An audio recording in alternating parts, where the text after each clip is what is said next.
a moment of silence. We're just going to have a moment of silence for her now. I know that she was beloved in the poetry community, that most of us felt she was our friend, and we are experiencing the loss. Thank you.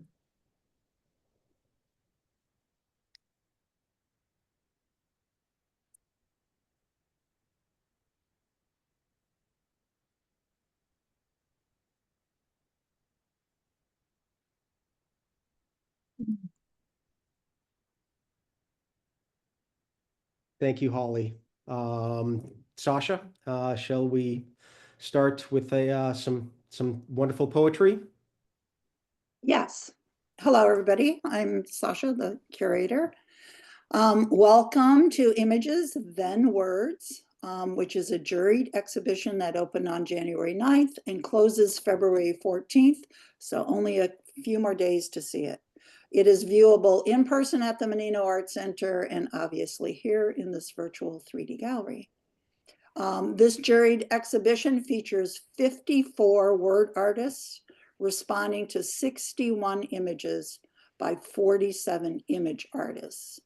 Intentionally, the word artists were not given the image's artist name or the title of the artwork and chose on a first come, first served basis. So many thanks to our words curator, Holly Gurin, who was enthusiastic about making this exhibit a reality and inspired the word artists to participate. Thanks to our Curry College intern, Gabriella Proto, who assisted in curating this exhibition, and to Linda Carney Goodrich, the MAC's Second Thursday Poetry Reading Coordinator, who will read for poets not here tonight, as will Holly. Thanks to Director Eric Gehring for navigating through the technical aspects needed to set up the pairings between the images and words and running this Zoom without glitches. I will be taking you first on a very brief tour through the gallery. Then we're going to go in sequential order around the gallery in numerical order. I will read the title and artist of the images. Then I will read the title and the artist of the words. The poets will read their own words if present. Holly or Linda will read words if only the image artist is present. We will skip through the works where neither the image nor word artist is present. If we have time at the end, we will return to their works. We have a huge turnout tonight, so this necessitates a bit of enforced brevity. I ask all the poets to please only read your poem. Do not give us any other info about the poem or yourself at this time. And again, we're going in numerical order, so be ready to unmute yourself. Thank you.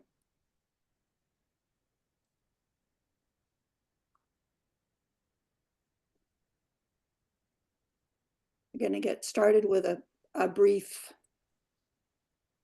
go around.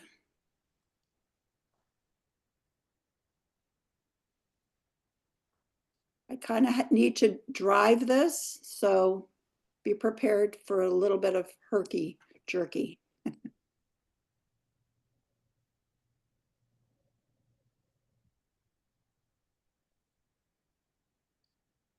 Whoops, sorry.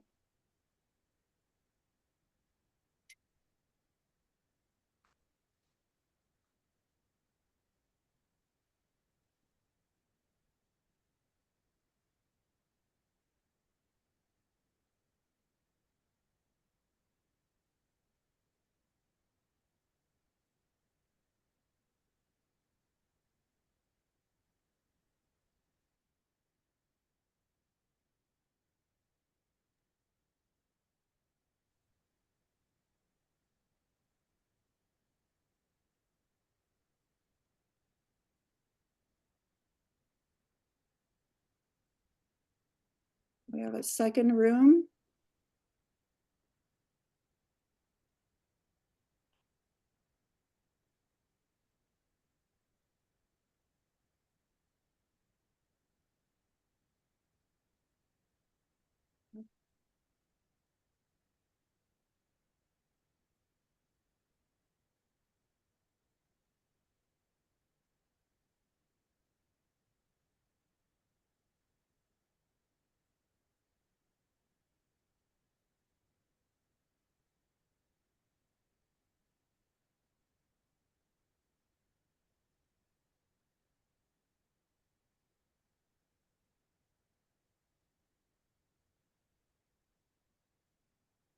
Okay, I think we've hit all the walls.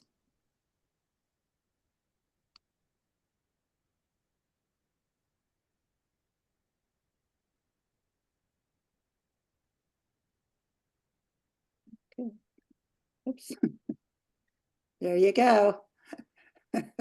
Driving fast.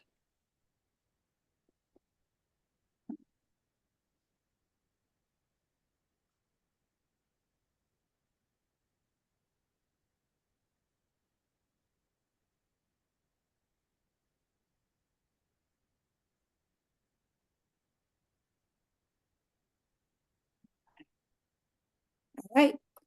A little bit rough riding there, but anyway. So we're going to start with number 1.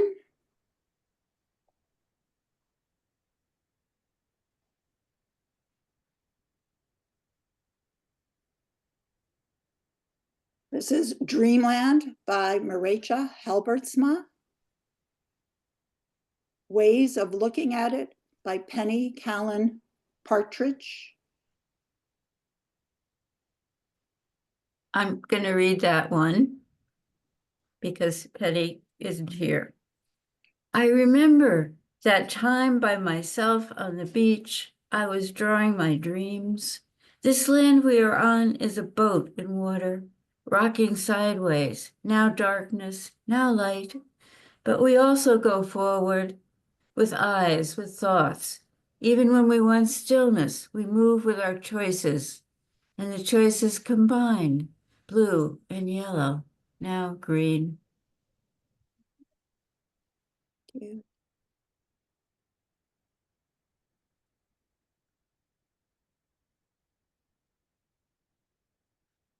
First Cutting of Hay by Laura Gatzos.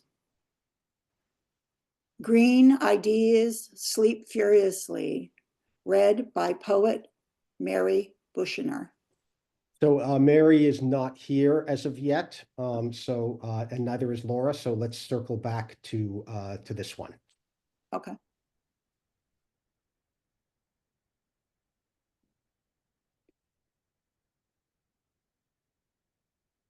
Arboretum Whispers by Barbara Kibler. The Light I Lived will be read by the poet Vincent Dorio. And Vincent, I just asked you to unmute yourself. I did, thank you.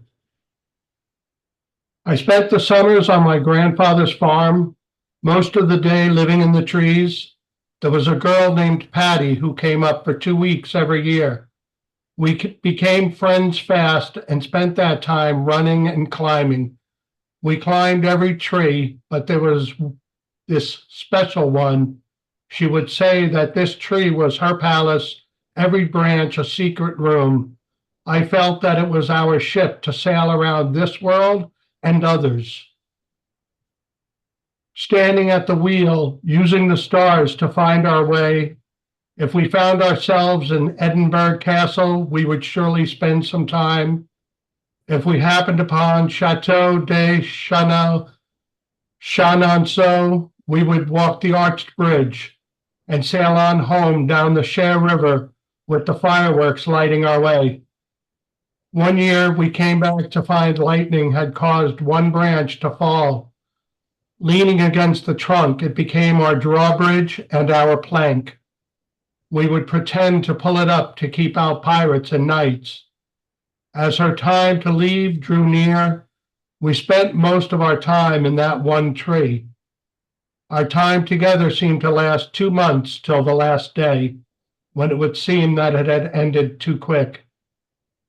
After she would leave, I would lay in that tree on that broad bottom branch, the setting sun lighting the silvery leaf bottoms with an orange glow, the birds singing chaotically to bring their partners back to them, like a choir in my church, in my cathedral, in my world of magic and light, laying there and feeling the light and saying, "Oh, my God."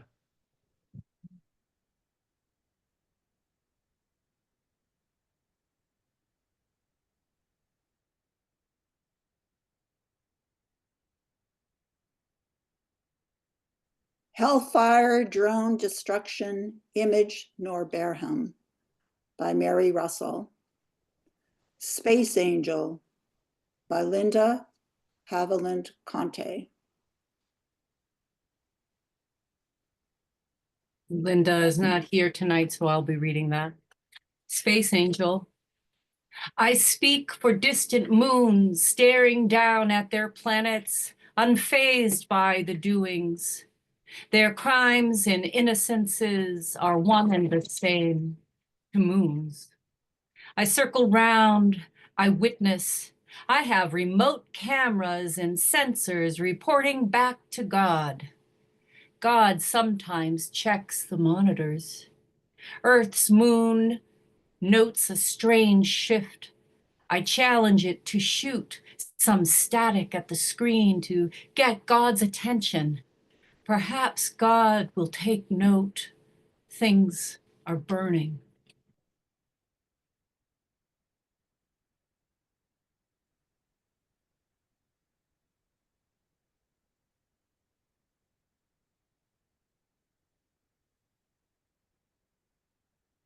Three on the Dock by Nina Lev. Your Shadow by Gary Doer. So neither Gary nor Nina are here right now, so let's circle back to that one. No, I'll be reading that one. Well, Yeah. let's circle back to it after we go through the people that are here. Okay. Are you keeping track? I'm keeping track. Yep. Okay, great. Right. Locust Tree Seed Pods by Philip McCallery. Wake by Joyce W. Swaggerty. And I believe she's here. I am. Yes. Wake. Forever the story, conquest of days, refusal to be cast asunder, body etched in shallow vein, holding the steel cold pretense of vitality. Bruise, burn, blister seated testimony sworn to earth, breathless return. My father denied the inevitable, chose to perpetuate the demands of his circumstance, an eternal spring that kept him in fight and left me mourning the march of time. Perhaps he found solace in the turn towards grace. How will I color this season?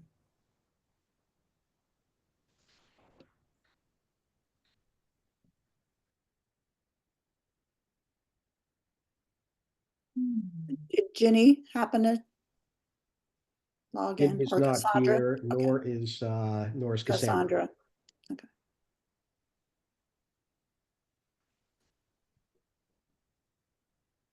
Highway by Rosemary Mitchmerhausen.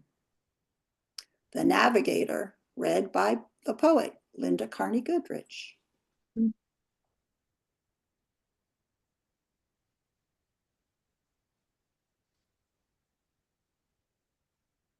You need to unmute yourself, Linda.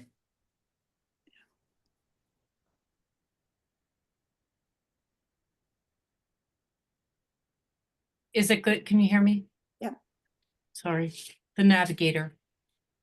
Here at the midpoint, as much behind as ahead, flat stretch, no bumps, smooth sailing. I thought I knew where I was going. I didn't need maps.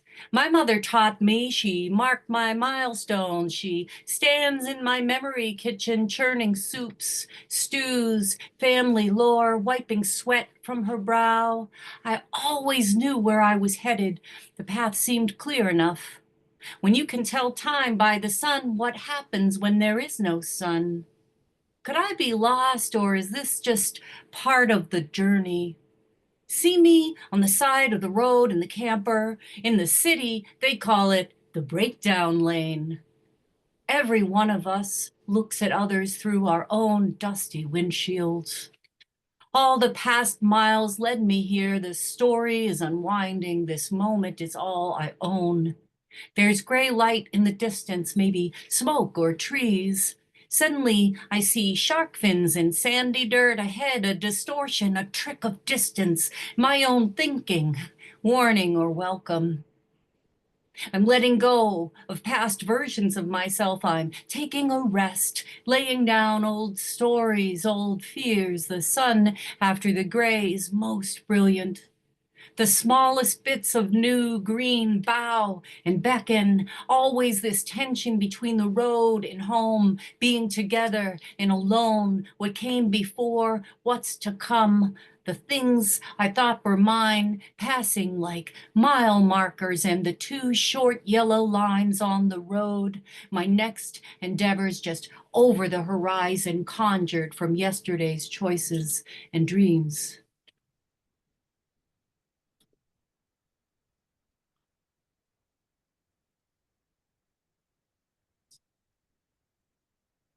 Nobody home. Nobody home. Yes, someone home. Main and Kellner by Matt Temple. Main Street, read by Wendy Drexler. Haven't you been through a town like this, looking for someone or something you've lost? A place where hope once lodged, or seemed to, where losses were hidden behind a crumbling brick wall or a boarded up store on a once thriving main street, and where you suddenly notice even the stop sign has turned its back on you. I linger, listening to the wind through shuttered metal lockers on the side of a building. Was that a theater with its still brightly painted purple and turquoise mural and oddly smiling moon face? What catastrophe swept through manufacturing's slow flight to China, the slippage of jobs at the mill or mine in this whistle-stop town far from the offshore horizon where money is wedded to cheap labor? No cars line Main Street, no people. Only a long shadow fills the road with its gape, and crouched behind the empty storefronts, a butte is scrubbed nearly bare. When, at the end of a hard year, I want to believe in whatever might be called into service, it's the readiness of the orange fire hydrant claiming the crosswalk, its sturdy plugs, persimmon cap, the weeds at its feet, making me want to stay here, to hold on. Thank you.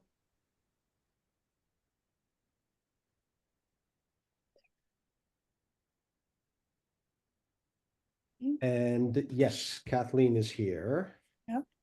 When the Music's Over by Joni Lore. Dream Rooms, read by the poet Kathleen Aguero. Excuse me. Dream rooms. One room is dusk, the other high noon, two halves of a day. You wander between them. From where do the stairs descend, and the light sliding down them, illuminating scuff marks, peeling paint? Who carved the elaborate door headers? Yellow light spreads like butter on toast from the lit room onto the hardwood floor. The darker room, the one with lavender through the panes of its closed doors. Inside the brighter room, a large water bottle, then further another door. A new coat of paint obscures history, past or future. Which do you prefer? Rooms of light and angles, the musty smell of one, the fresh paint floor wash of the other. One, the bright self you show to the world, the room open to all. The other, the shadowed, weathered mind you keep to yourself, the one you really live in.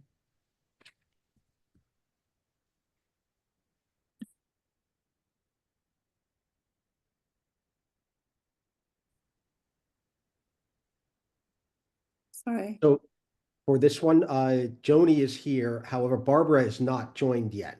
So I would suggest we maybe hold off on this one and circle back to it, Okay. hoping that Barbara will come in at some point soon. Okay.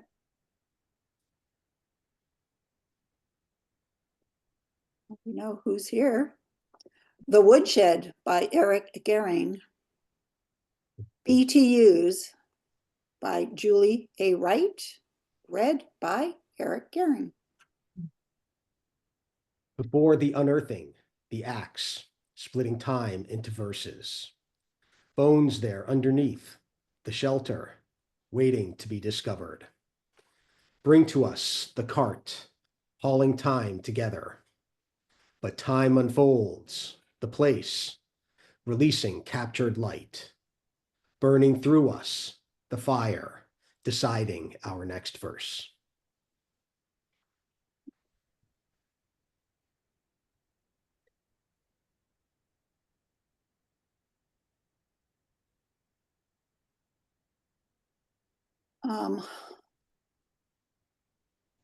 Yellow Hearted Sky by Matt Carano. The poem is also called Yellow Hearted Sky. It's by Tom Laughlin, and I will be playing an MP3 of his work.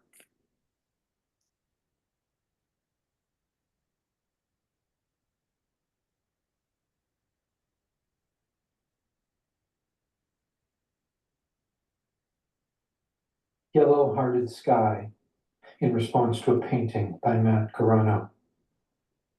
These fields shape my days, days measured by tractor turns cutting moments into rows, rows of sprinkler heads clicking, spraying, spray heads clogging in the irrigation system repairs urgent now with this yellow-hearted sky, a bowl of unrelenting desert overhead. Overhead costs increasing like the dust a constant now, filling my hair and eyes watching the drying and wilting crops confused by the new seasons. These fields shape my seasons of plowing newly thawed fields groomed for sowing seeds sinking evenly into rows and crops monitoring and measuring levels of fertilizers to be applied, the applied hay rake combing windrows of wheat threshed, baled, or combined loads hauled to grain bins and vegetable sellers filling sale orders for pickups and tractors overhauled to stretch their years. These fields shaped my years ago at my grandfather's feet and yards and acres of dark soil just longing for seeds, corn, beans, squash, watermelon slices juicy on hot August afternoons. Afternoons when winter wheat seeds spread from my father's young hands, his hands lined, calloused, and bent by my harvesting time, the time in his tractor seat shortened by pulmonal smoke and fires escalating every year, adding to the heat once welcomed, now taunting seeds, stalks, skin, soil, the soil surviving on pumped in water evaporating under this yellow-hearted sky.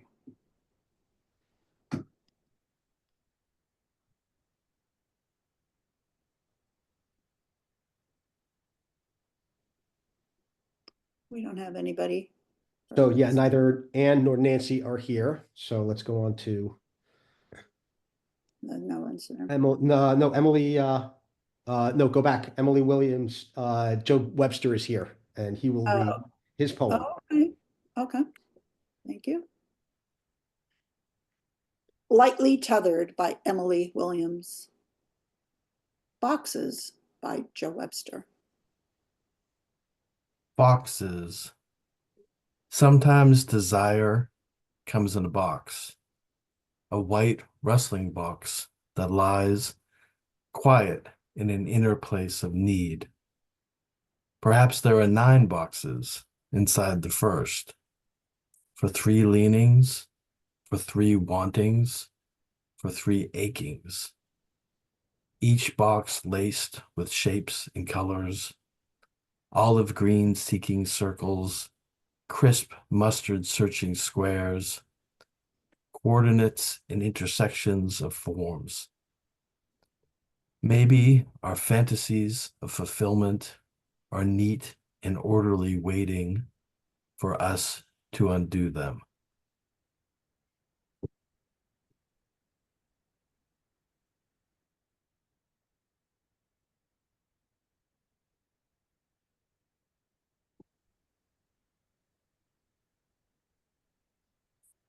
Prelude to a Chaos by Oscar A. Lazo.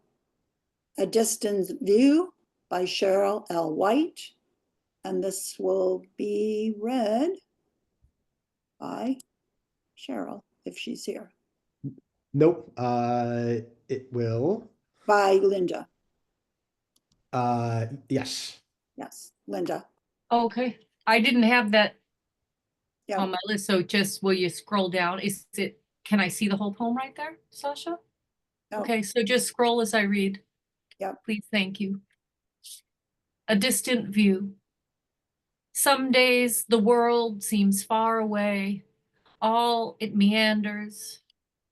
Arcs, hopeful greens, hesitant blue. Now grounded, I remember. Flights where my wings lofted, my eyes a raptor's vision, without any need to stoop for prey. I was cartographer, without any wish to arrive or depart. I knew my way from the river, its deeping dark water to its encumbered shores, from griddled streets where I mapped my own reasons. Beyond houses, sugar beet fields, leaf-thick plots rose from glacier-born gray soil. I knew those farms, straight, narrow roads, long view across miles, clear, awful sense of the Midwestern lot I was given. Thank you.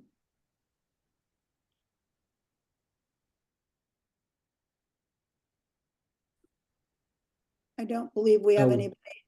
No, neither Elena nor Sandra are here, so. But Yana is here.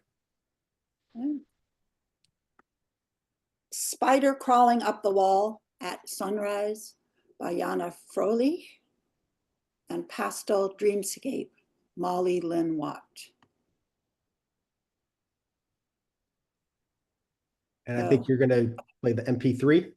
Yep.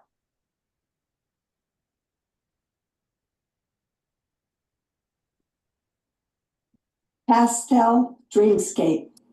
I am an octopus suspended in watery air, supple, a rosy blob of buoyancy, floating, blowing out an inky blur, streaming blue-green across a waking city, punctuated with dots and dashes, a silent dialogue for ever-present eyes, steady, cool, blue, ephemeral, soundless, in this weightless place of calm. Even the sinuous snake ascends silently towards light beams. The lobelia rises rootless in bouquets of joy.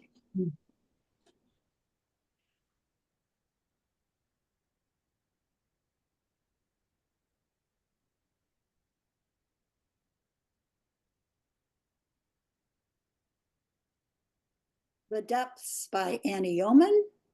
Misunderstanding, read by the poet Louise Berliner. Would the poets, if they're reading from their own poem rather than off the screen, if you would rather have me do this, Yeah, that's as fine. you read it, you would prefer this? Yeah, that'd be good. I have the poem in front of me, so that's Okay. fine. Okay. Misunderstanding. I didn't see you at first, despondent and slouched, chin tucked to chest. You were just color and fuzz, a feathered boa tickling, a possibility, a night out on the town. Then I found you as you stood before your closet choosing your colors, fuchsia for the curves, gold for the ears, orchid to encircle the shoulders the way his arms might after. You worried you were late, grabbed a black boa, raven feathered, and a vintage blue-black hat to match, perching it on the shampooed helmet of your perfect hairdo as you dashed out the door. You waited. The lamplight rode your back body like a pet or desire, reflecting on the street before you like a presence on the street where his car did not arrive. You sat. You sat, the boa wilted, your head lowered, chin arriving at chest, and the moment became paint. Epilogue.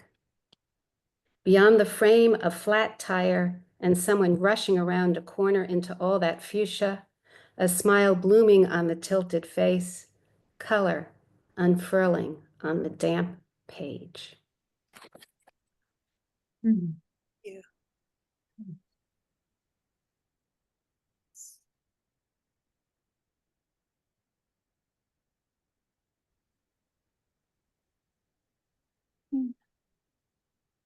2124 by Al Wallstrom.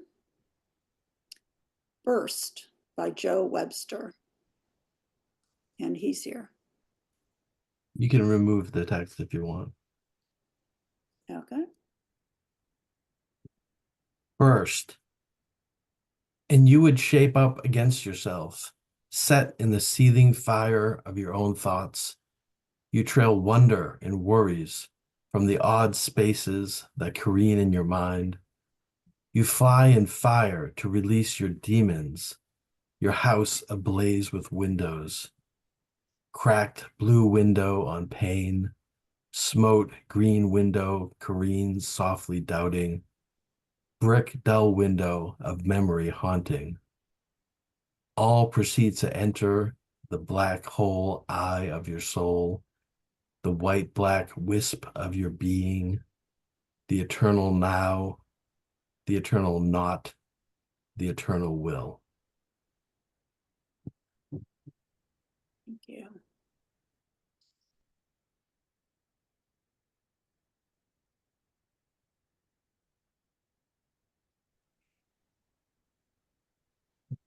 Itachime by Liz Hardy. How to Remember Blue by Monica Raymond, read by David Miller. And you can just show the image, I think. How to Remember Blue. When you are inland, far from the water, when you are pent up, far from the sky, still you remember that first color Jehovah made when he parted heaven from earth. Blue rippled with silver, and he saw that it was good. Very good. Crazy delicious. By itself it came to stream in the broken places. Blue offered itself like a minion from a different world. Earth, you're going to need some of this. Flash, wave, vortex, storm, cyan, indigo, ultramarine. Yes, you were there. You remember on that second day, eyes sparkling like a newborn's before you were even created, when there was no rift between you and sorrow. Thank you.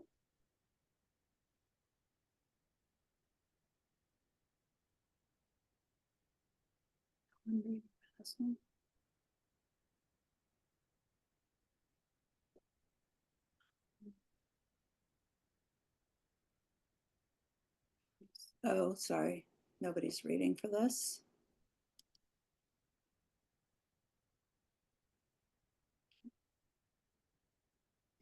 Reach for the Sky by David Doer.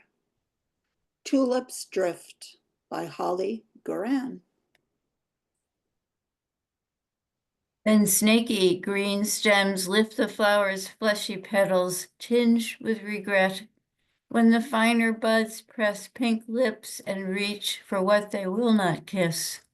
Ellipses contain what cannot be undone, eliminated in an inflammation of light.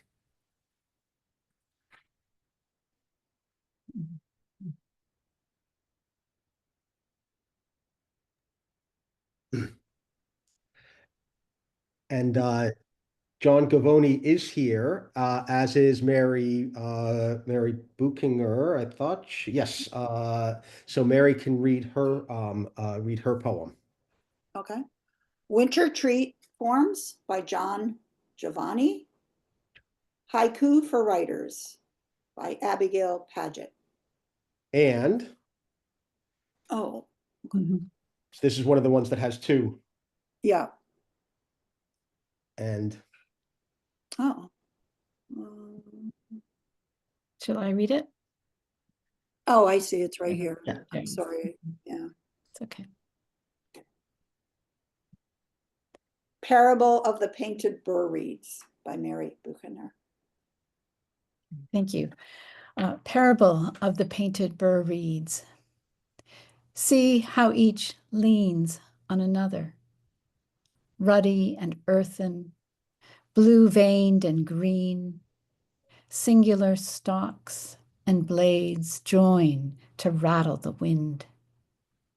Light and hue and span render each reed its own, chatter-marked and daubed. To one another they belong. Unbroken they part, can't, tilt, and spill away whole. And, the artist adds, see how you're seeing. Beware the frame, the dulling veil of a window. Venture out, world within world, ever more intricate, ever bright. Let's at the picture for a while. Yeah, I'm sorry. oh, sorry. Okay. Thank you. Right, and we know this person is here. Vision, parentheses, Braille, by Betsy Disharoon. Seeing Things by Linda Carney Goodrich. Do you want it up on the screen, Linda? Hello? Linda? Yes, can you hear me? us? I Yep. thought I did. Do you want the poem? Are you reading from the screen? I'm reading from my own screen. It's okay. You can show the whole image. Oh, okay. Thank you. Seeing things. And there is vision in the dark, the things we feel with our hands, taste with our whole mouths. My ears can see, my nose too. Once I was a dog, knowing things about you.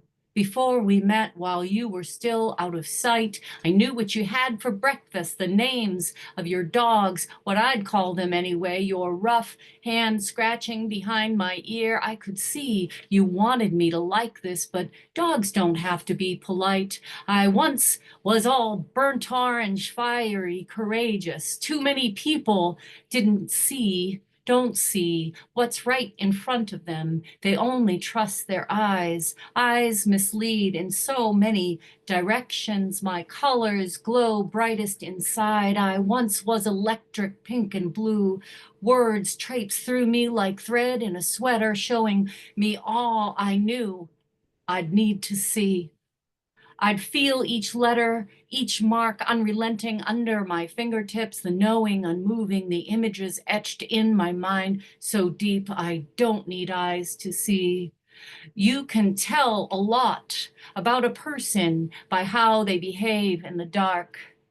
I once was a wind in the sail, a breeze in hair, a thought in your head. I moved ships and men by the power of my own movement, curving like cursive. Oh, I am still a vision conjuring, even flowers strain to push through earth faster, to get closer to me. I mustn't forget the line, how I move along it, tapping like a dancer, a typewriter, a metronome, my own beat. I've seen things that have no form in this world. You need new language to capture what they are. All my life I've had the gift, the sight, an artist's secret knowing hovers right above my head like the flame of a candle flickering just above the wick.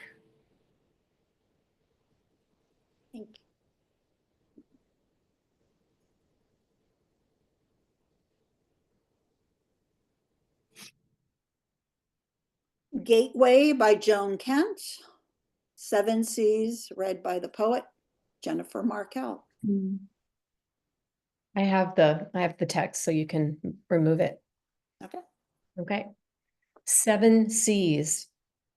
The mussel shell, tight-lipped and latched to a rock, breaks open the longing of blue, blue that shapeshifts as it roams, becomes a filament of song, enters a body looking to fill a hollow.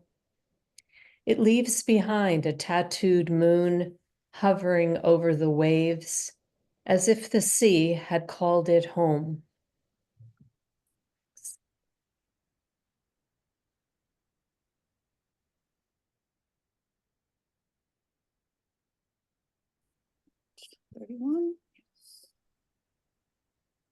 Bold Escape by Joan Kent. All at Once, read by Anna M. Warwick. All at once. She could not bend into the stairway. Almost every time there were whispers, tied up by not having the answer, assaulted by not being the answer. Teeth gnaw broken gristle. Fedora and dream black hallway. Water floods, wishes, everywhere there were wishes. Deluge and pushing. She could not say what she gave, only that she had to.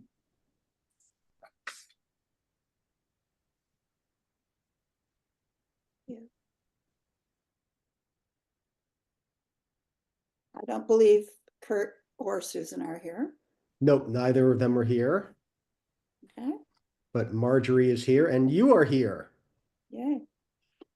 Timepiece by Marjorie Kay. Space Time by Sasha Lucas. Something should happen. It's inevitable. We float in this vast ocean of space and time, an illusion that gives us comfort and radiates from the core. We pretend to make sense of growing old and construct beginnings and births and demises and deaths. The universes do the same, where black holes exert gravity so strong nothing can escape its grasp, and time ticks differently at this event horizon. Alas, the light, give thanks to the stars, and ponder if the past, present, and future are all playing at the same time, or if that is a poem yet to be written.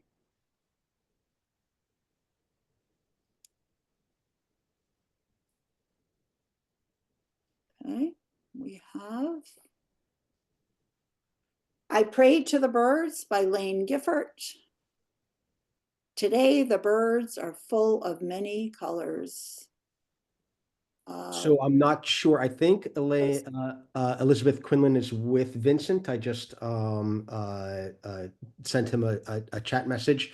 Let's move on to the next one. Hopefully he'll respond and she'll be there and we can just hop right back to it. Okay.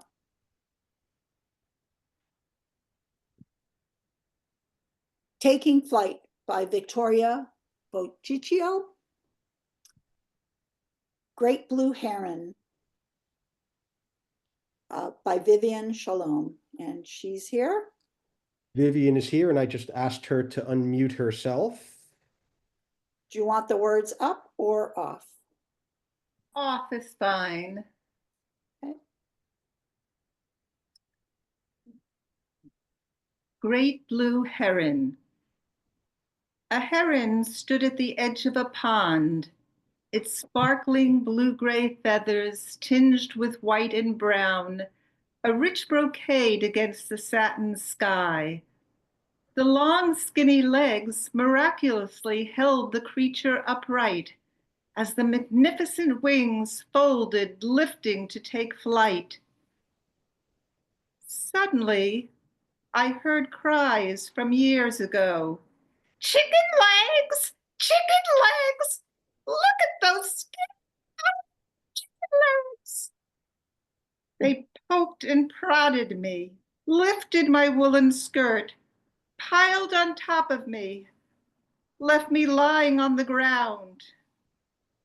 In the distance, I heard laughing, tittering.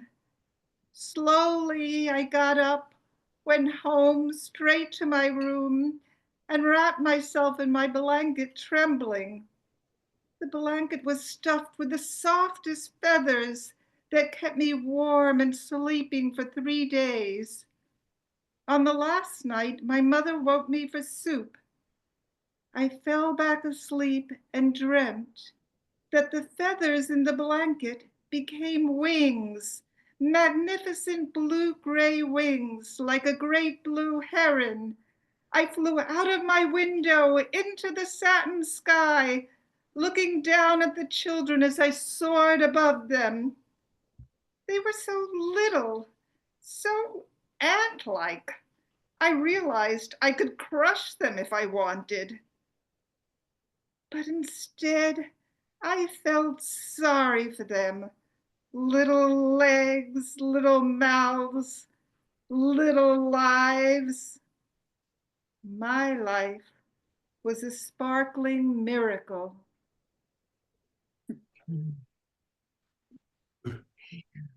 So Elizabeth is here. If we could go back to the previous one before Victoria's piece. Number 34, yep. Okay. Do you want the words up or not? Yeah, You're going to read from this though, aren't you? yeah, I'll read from there, yeah.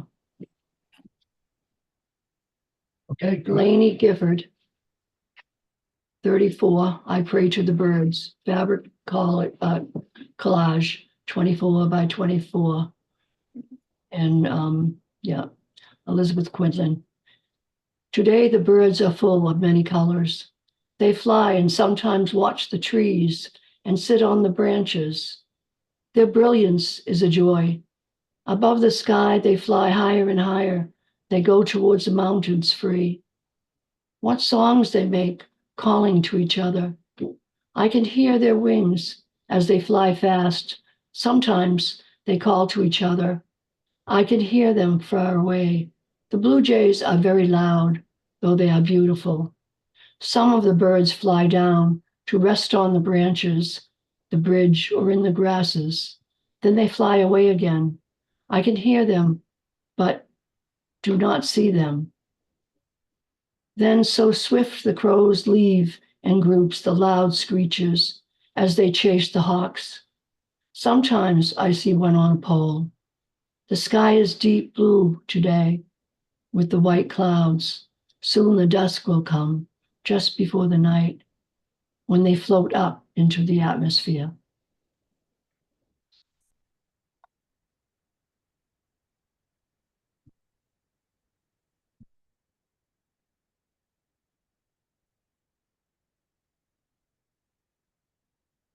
There's One in Every Crowd by Tom Hill.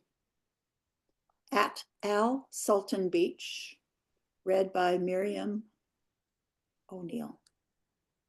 Hi, you can remove the poem. Okay. Thank you. At Al Sultan Beach. Born into dark and sparkle, little silver ingots, the sun peers through. Who knows why they do what they do? Who knows the in or out of their changing directions, each fold of sea light stitched to its other with 1,000 quicksilver needles? Along the coast, while mortars tear at bone and flesh of non-fish, they flex their caudal fins and turn again. A mile from hell, milling their little patch of sea, each small fish tremor through the coral, a shiver of peace.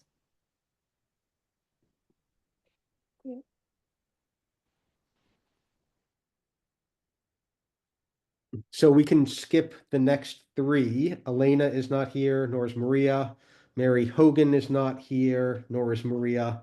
And Mary Harmon is not here, nor is Adrian Ramirez. So Car Wreck by Mary Hogan. Rebirth by Sasha. In the state of decay of found beauty, you have only to open your eyes, even when glued to the ground. The treasures will reveal themselves and open doors for you. They may flower to the likes of Jackie O, play harmonica to the wind, find anchor to your soul. This refuse is a rebirth.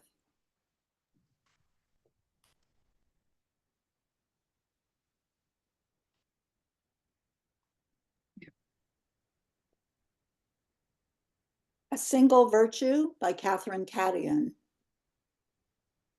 To a Person Who Becomes an Image, read by poet David P. Miller.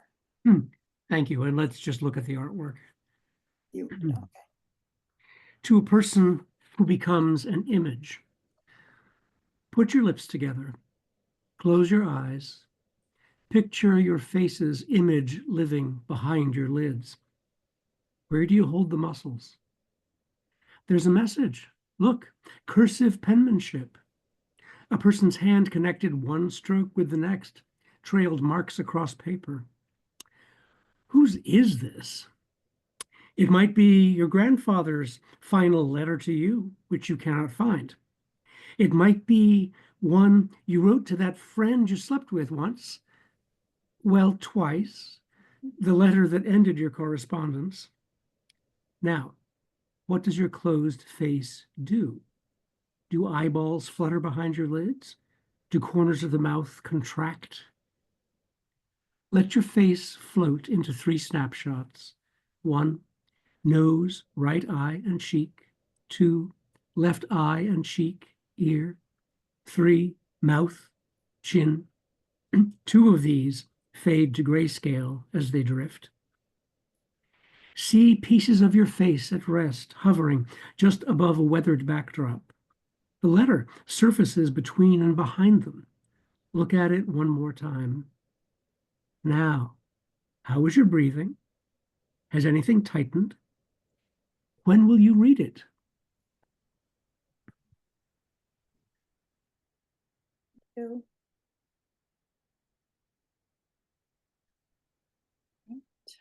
So for this one, Catherine is here, but Latina is not here. So I suggest we circle back to this one. Perhaps she will join. We don't have one for this one, but No, Paul Osborne is here. that's this one. Yep. He's doing both of these, 43 and 44. Yeah, it's the same poem.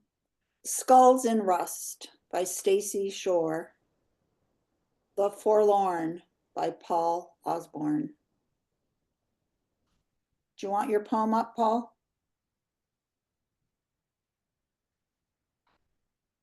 We'll Paul, see. you need to unmute. I've asked him. Here we go. Nope. I've asked him to unmute. So if he doesn't come on in another couple seconds, maybe we'll circle back to this one. There we go. Can you hear me now? Yep. Yes. Okay. Yeah.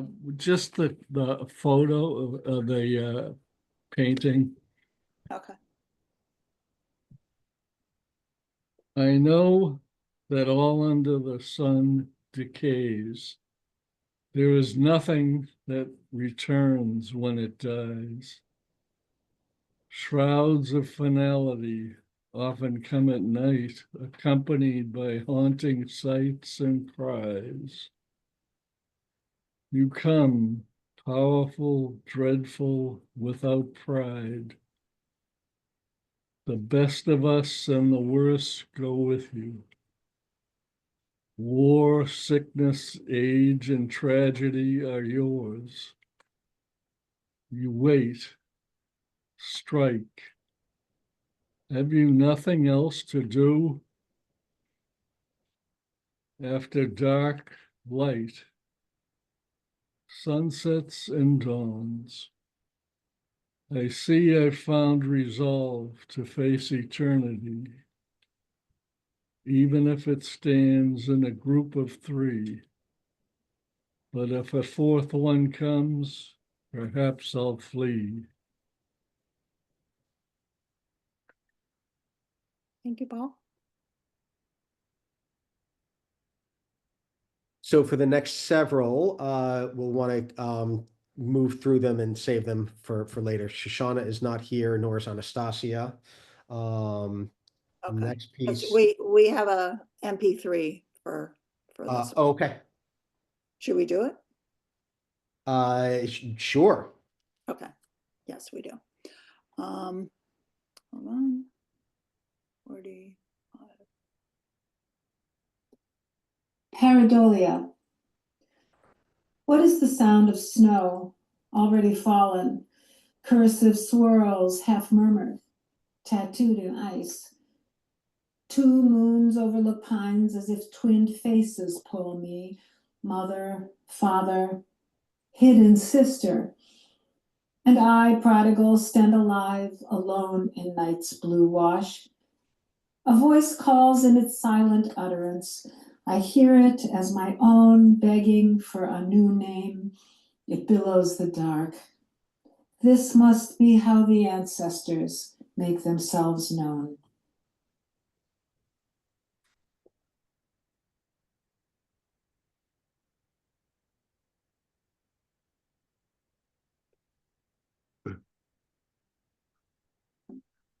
So neither Shoshana nor Deborah are here. So let's circle back to that one. Oh, okay, sorry, I'm in the wrong spreadsheet. And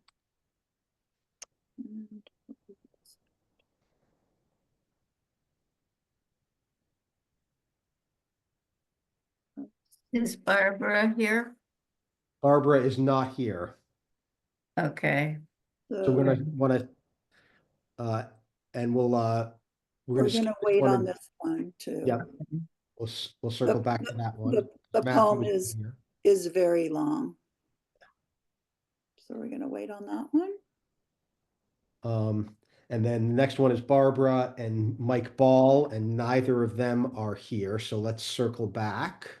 And then Queen and Maria, neither of them are here. So let's circle back to that one. And Vivian is here. Although Connie Nelson is not here, but perhaps Vivian can read Connie's poem about her piece. Okay. My Mother as a Young Woman by Vivian Shalom.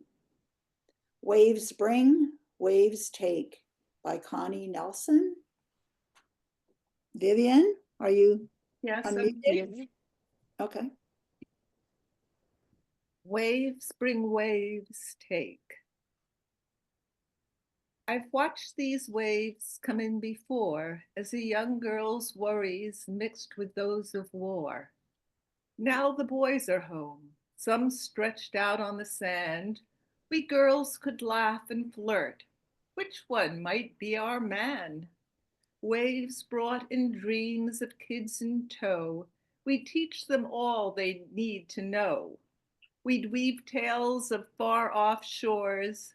We'd mix that with our local lore. We'd buy them ice, pinwheels, sweets, head home on the familiar streets our mothers walked with us.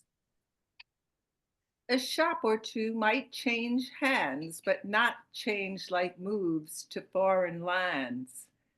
There are no longer any dreams and games. The future has made other claims. The waves brought someone from another shore. We sail soon with bright new dreams in store. All that I've known will wash away. Sorry. Sorry. That's okay. You're here. Only memory waves will stay. I won't be bringing children here. I can't let unknowns turn to fear. He laughs. They have beaches there as well, boardwalks with sweet delights to sell. I'll watch those waves splash memories ashore. Tell my kids where those waves have been before. Thank you for reading. Yes, thanks, Vivian. Omar is not here, but Catherine is here. The Me of Universal Rhythms by Omar Vega. Looking Back by Catherine Cadigan, who will read. Okay. You want the words up or? No, you don't need to put the words up. I have them here. Okay. Looking back, when it all made sense, when things had an order to them, when a lake was just a lake, sometimes with fish, but not much more than that. You grow older and things get complicated when time intervenes. People come and go, sometimes suddenly, sometimes they leave slowly. And that seems worse because they linger until you wish they would go, could go. And you can only look back as if through a veil to when things were simpler and flat and not messy. Thank you.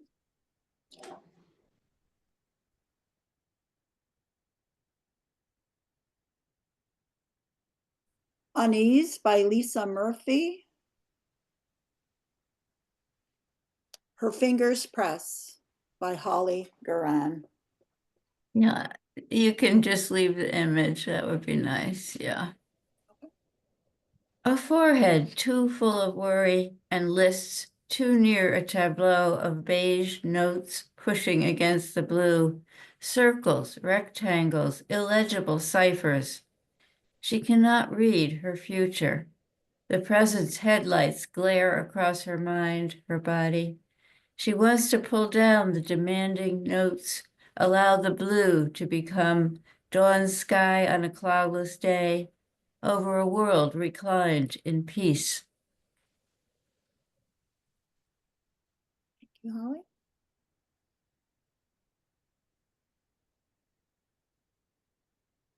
Distress by Lisa Murphy. Illusion, read by poet Thea Iberal. Thank you. And you can just do the picture. Illusion. Art of God, a gap, I cry now. I need to be happier. Maybe if I stare at the floor long enough, I'll find a way. I remember I was 10. I loved the outfit I was wearing. It was a white top and white shorts with the design woven into the fabric. We were walking up to a small Piper Cub airplane, seeing my dad fly off for a business trip. I strutted like I owned the runway. Nothing was in my way. Now I'm in an alternate universe, replaceable. I've been pushed through little holes into a world where small things are round and square things are big, where fake news is real and what is real is fake, like imaginary numbers, like the square root of -1, like a cryptogram where letters replace syllables, where esoteric knowledge is enciphered by monks and others with spare time. Reality was where things could be known, where curiosity wakened on wings of energy. The opposite of reality is fantasy, reverie, imagination, like art. Art is a depiction, no matter how real. It's illusion, created with paint and colors, like words. Words are a myth, a misrepresentation of what is, hidden under the weight of dailies and ink. There will always be the true nub, an important crux, but how to find it? As I melt with age and the memoir of my life gets written in butter, there comes a sharper and sharper focus. Thank you. Thank you.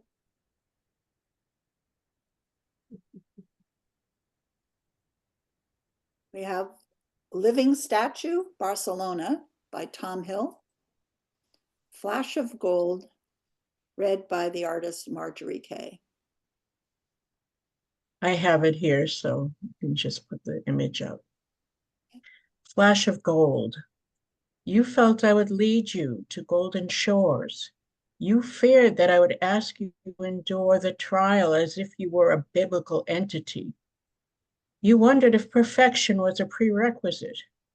I would make the ocean a shallow puddle if you had to cross it on foot. I would melt the ice in your path. The melting, the time, the action. You think I lied to you.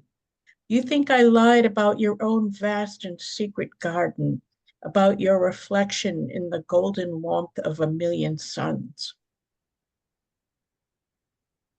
You.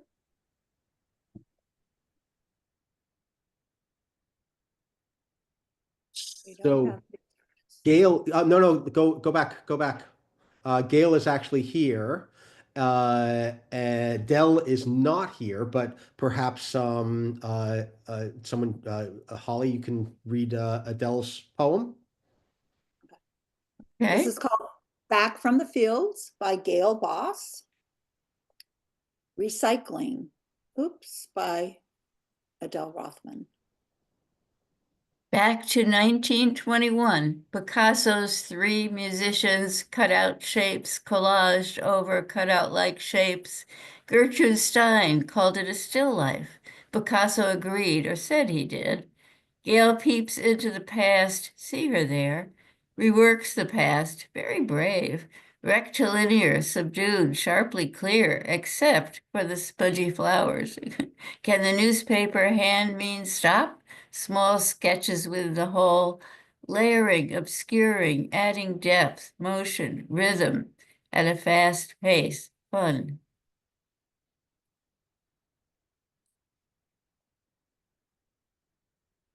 Thank you. Ah. Yeah. Portable Altar by Jane Wiley.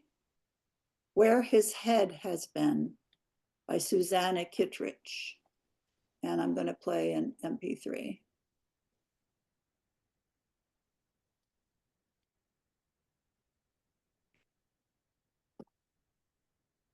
Where His Head Has Been. James has migraines in which he is a girl.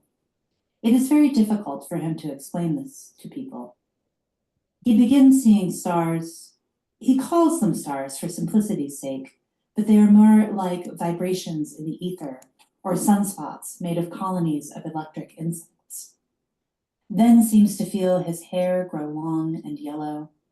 A pair of phantom breasts swell beneath his waistcoat. His cheeks flush. He has read that Hindus believe that spiritual and physical energy resides in 7 points along the body, and that the topmost point, represented by a pink or purple light at the crown of the head, is where one connects with the divine. Indeed, as the throbbing agony of the migraine peaks, he does sense himself enshrined by a deific presence and yearns for his blonde head to burst with celestial light. Thank you.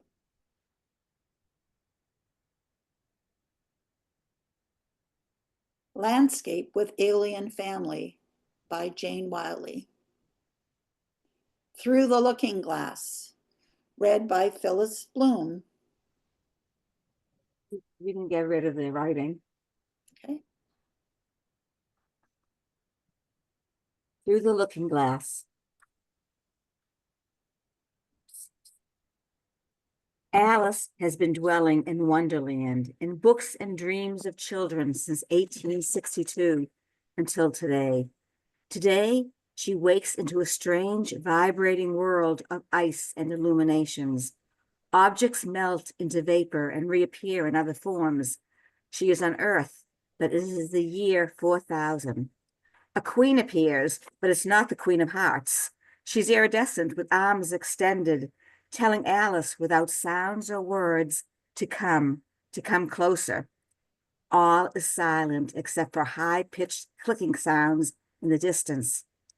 Alice appears to be on the glistening ice, which melts and then reappears in nauseating waves. Yet she is approaching the queen, not on the ice, but slightly above, and not by her will. She hopes she is being lured in for tea and warmth, but she has been tricked before by white rabbits and mad hatters. She doesn't know what it means when the one-eyed light bulb begins to blink, and the teardrop seems to be mocking or warning her. Suddenly, out of nowhere, she feels herself being shaken. From eons away, she hears her name. Alice, Alice, wake up, wake up. She opens her eyes as she has every time a child comes to the closure of that famous book, and finds herself in a lush and very earthly green pasture, a nurturing tree protecting her from the iridescent sun.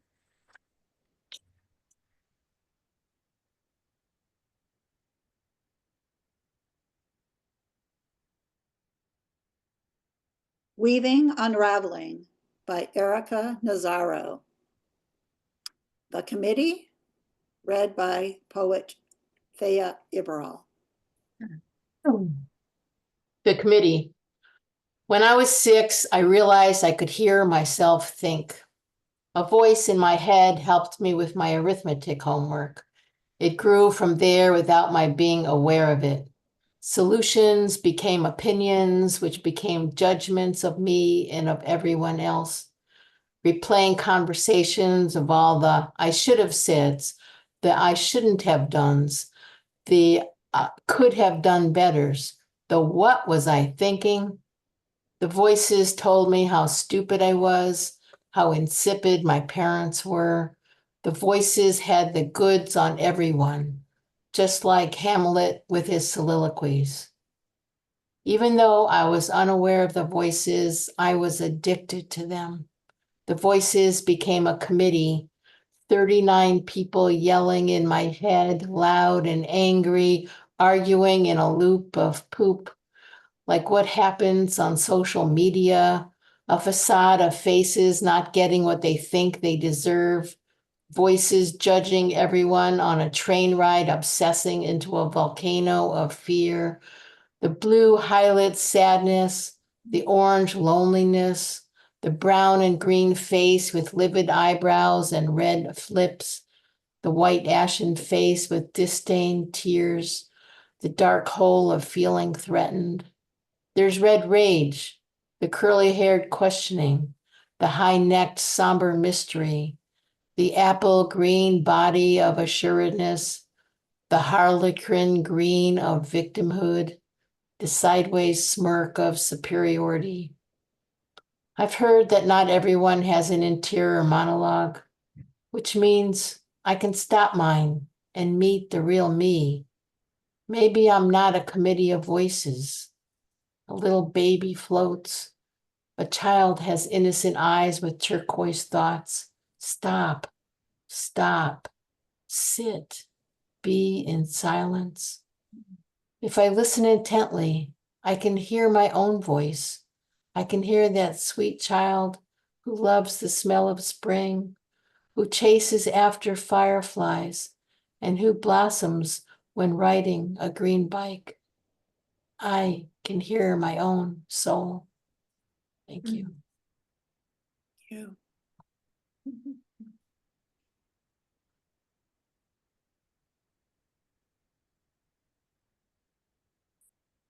JFK Red Line Platform by Thomas Kuhn.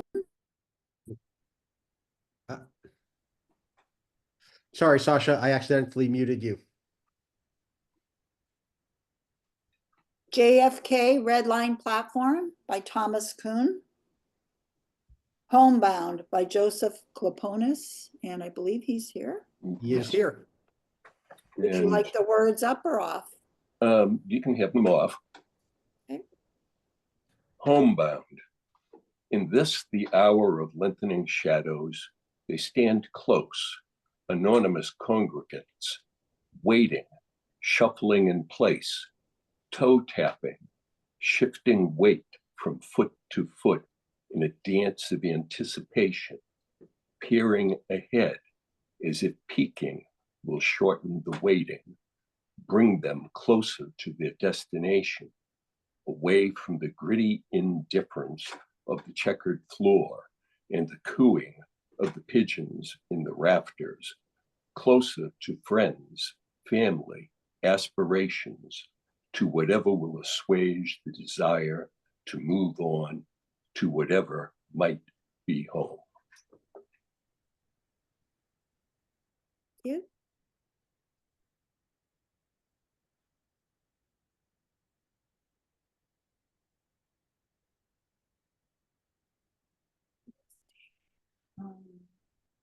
Okay. Luck of the Draw by Phyllis Bloom.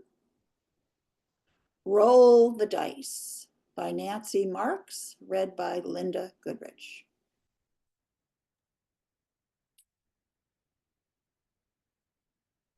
Roll the dice. Roll the dice as if luck were that simple, as if luck keeps you safe, as if luck is colorblind and sorted, as if luck lasts beyond the first morning light, as if luck is a magic cloak spun out of specks of rose gold and amber. Maybe it means that there is life beyond these bars. Maybe it means that these bars are made of clay and not steel.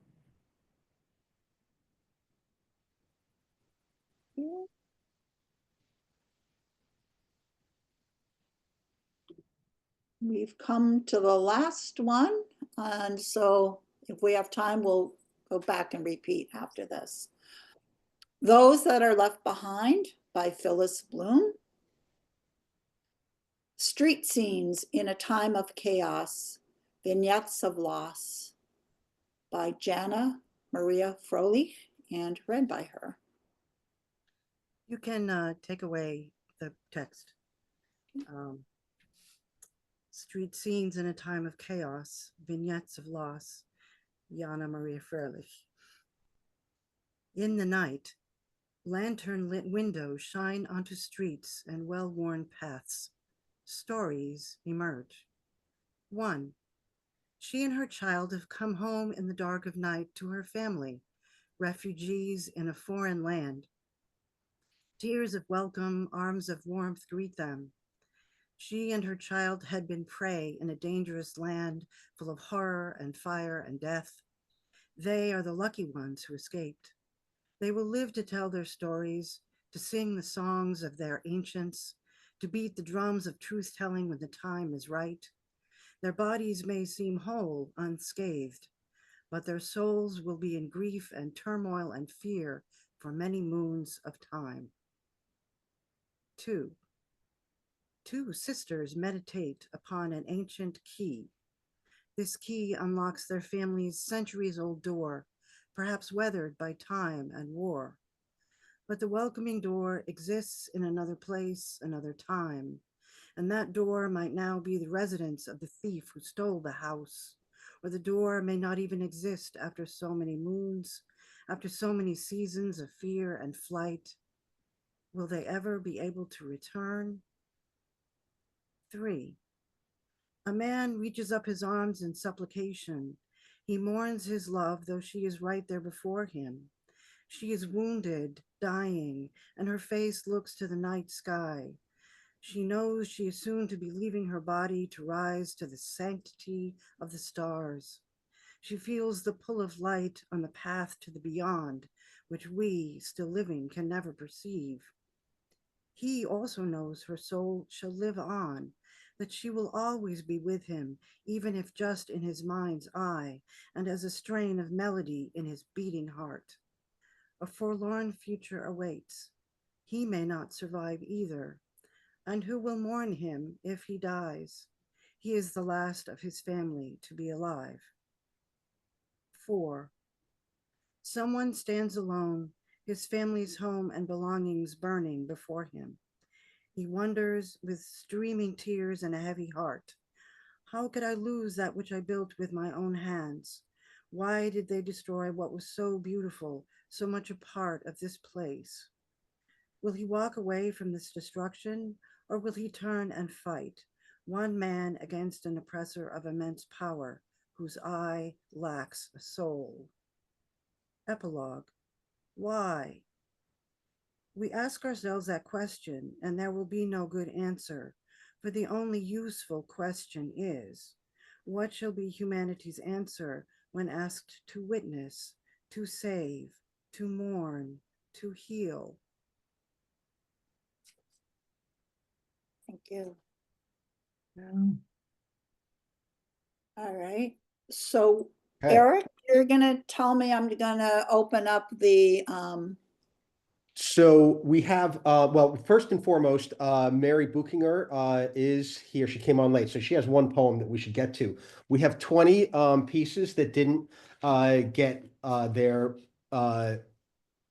words read. It's 8:30. I think we should just have someone read the rest of the rest of the 20 pieces. okay, can you, instead of going through the gallery, can you, Yeah. can I do it So from go the to number works? 2. Okay. Number 2, and Mary Buchinger is here, and she can hopefully read her poem. Yes, I will. And we can just have the picture up. Thank you. Okay. First Cutting of Hay by Laureate, and Green Ideas, Sleep Furiously by Mary Buchinger. Thank you. The title comes from a line by Noam Chomsky. It's actually colorless green ideas sleep furiously, but for obvious reasons, I left off colorless. So green ideas sleep furiously. In the dream of the sky blue and cloud shy cape of sky, clover, fresh mown, raked and windrowed, cures beneath summer's wide awake gaze. Green the new combed field, green the lulling slope, its staked hedgerow and brainy chestnut, green the stand of pines that beard the mossy mountainside, green the far deep shadows, and green the eye of sun. Thank you. Mary? Next up, number 5, Nina Lev.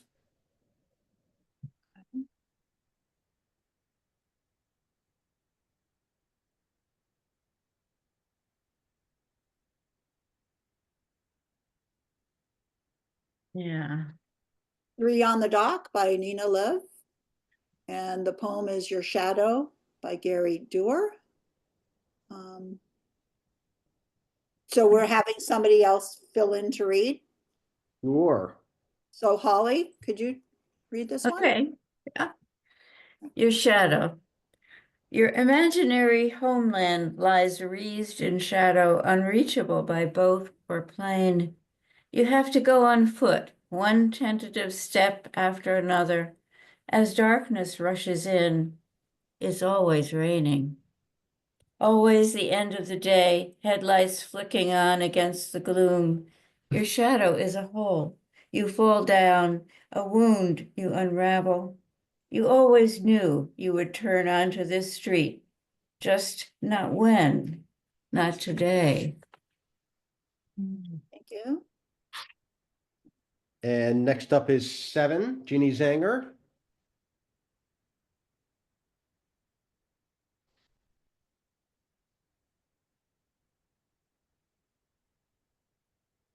Okay. Becoming, Unbecoming by Ginny Zanger. Invisible Disability by Cassandra Charles. And Linda, could you read this? Sure. Invisible disability. Come with me to space that seems confusing and cold. Dare I say it is home, a statement so bold.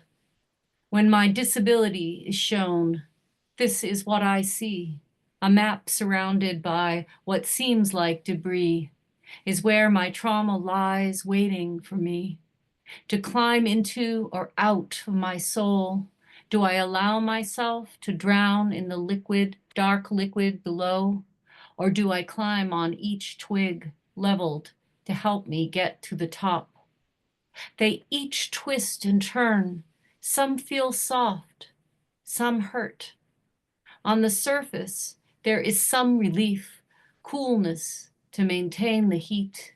This journey is exhausting, especially when it's just me, willing to navigate this space my culture doesn't believe exists and travels through families unwilling to receive help. Thank you for reading. And next up is 9, Rosemary Mitchmerheisen.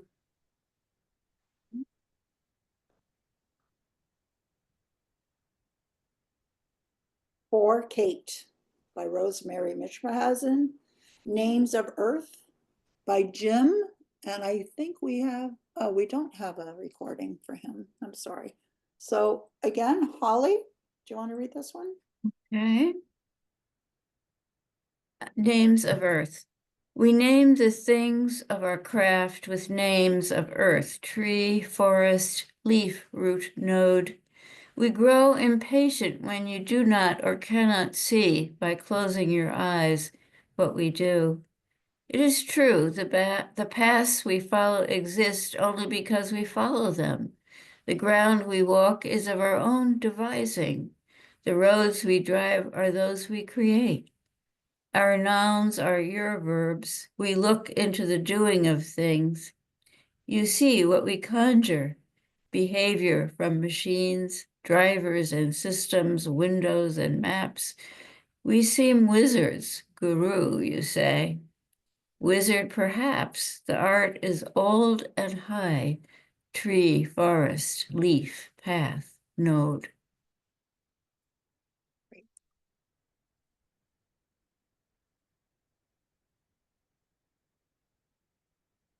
You're muted. You're muted, Eric. Sorry about that. Next up is 10, Matt Temple and Lynn Vitti. And I think you have an MP3 of Lynn's. Okay. Navajo Boulevard by Matt Temple. Hopperesque, Lynn Vitti. And yes. Hopperesque by Lynn Vitti. Nothing much to see here. A worn structure faded to beige, disused, one window boarded up. On the roof, a billboard, weathered and illegible, rusted poles holding up a canopy trimmed in turquoise and red. 2 worn roads intersect at a route sign, US 40, toward the petrified forest. A black sedan abandoned on Hopi Drive. A small figure of a lone person in a dark hoodie passing by the mercantile company store. This corner at dusk or on a cloudy day is nowhere anyone would ever want to be.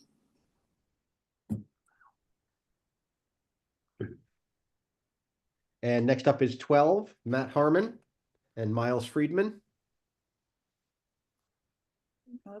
Yep, right there. Yeah. Matt Harmon, Smoky Mountain Church. Forgiven by Miles Friedman. I'll read it. He happens to be my son. And still the glory of heaven be gifted us sinners. We unrepentant wastrels, bottom feeding on the floors of our masters. We scraped, scrounging losers at life, crying, blameless, sloughing off to our dens of harm to kill off the last world-worthy bits of ourselves. Our church is cast in the shadow of our dark creations. We bear the heavy casket of the blue sky down the shrouded steps to the pauper's grave. And still we claim as birthright your promise of all the pleasures awaiting us, that which no eye nor ear, nor heart can contemplate the goddamn glory of heaven.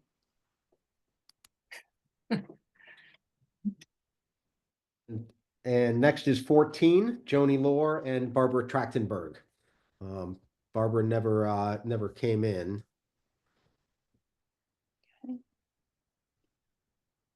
The Piano by Joni Lore, War Chest, Barbara Trachtenberg. She's not here. I do have a MP3, I think, of hers. Actually, no, I don't. I do not. So Does would we have anyone want to somebody read it? volunteer for this? Does Yeah, anyone want to read this? it's pretty long. I can try to read it very quickly. Okay. Hopefully I won't cough. War Chest by Barbara Trachtenberg. Our baby grand is on its side, a dead elephant. No keys, strings, hammers, no lid to keep it safe. We pack a care box for Brandy. He's out of prison. He did something wrong, but it's a secret, Mommy says. If you push the button on the vacuum cleaner, happen. Alone, Uncle Ed, Mommy, Daddy, Grandmom, Grandpop, brother, uncle, we're all here. Dirty walls, red falling down curtain, honeysuckle by Daddy at his Inquirer, by the sofa, by the window, ring around a rosy, all fall down. Keys are ivories, broken like Grandmom's tooth. No bench for Uncle Ed to slide on to play us his new song. Organs missing for all to see. Daddy's key bleeds, the radiator and I help. He dies on my birthday like I asked him to, so I could drive back to be with him when my gray hair started and my kids were little. Does a piano remember? An elephant on its side? Uncle Ed from Brooklyn in his war uniform slides on the bench, plays us his song. He looks like a movie star, the kind that doesn't smile. He won't shoot a gun, but he learns how to. Everyone missing. Keys to radiators, keep us warm. A piano held for our family. Happen. Pianos in buildings are locked. The key is to open them for families to be together. Not even children can hum a song without a key. Who plays it now? Listens, slides onto the bench to play for the children. Where is the family? The center of a family who moves around it, talks about it, asks to play and plays for, listens to, polishes and cares for. Pencils that wrote fingering lay under strings. There are no strings. Daddy in the chair in the living room. Mommy cooking, singing, playing. Mommy wears a fox when she dances with Daddy. It has eyes and a scary nose. Don't touch. Grandpop plays with his fat fingers. Bootsy Tarka. A cow, no ears, no tail. He had a cold. His grandmom sewed a pair of pants, but he didn't wear them, so he had to go to bed. When I pull Grandpop's ear, he mouth farts. The other ear, he pops. When my fingers comb his long hair, I see no hair underneath. It tickles. We play card games and love war. My boys are under the piano or playing the Peacherine Rag. Me in white hair. They get older and play the blues. Mom. You know, a progression, but my teacher always said stop for mistakes. Some wrong notes sound good. The piano lies on its side. Dead elephant in an ugly room. The key is missing. Red drapes broken. Daddy's our listener. The Inquirer drops on his lap when I play and he hums. He loves me. I'm under the piano and Mommy plays in stinky stockings. Nagia Mama wipes her hands on her apron and watches. She makes matching skirts for Mommy and me. Her thumb is black and blue from the singer. The red drape is crooked. The walls are dirty. Nagi Papa gets sick and we make a surprise for their anniversary in the Hungarian restaurant. Shh. The tip of his nose sticks up from the long box in the storage room. It's silly. Daddy gets lost. He wears clothes Mommy picks out for him. He cries at the cedar. I never knew my father. Uncle Ed gets a bump, big as a grapefruit. We sit with him in his white gown and sing his songs back to him.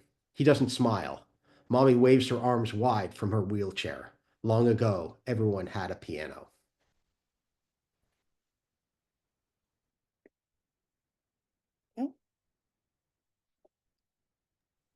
So next up is 17. Ann Niederkorn and Nancy Marks.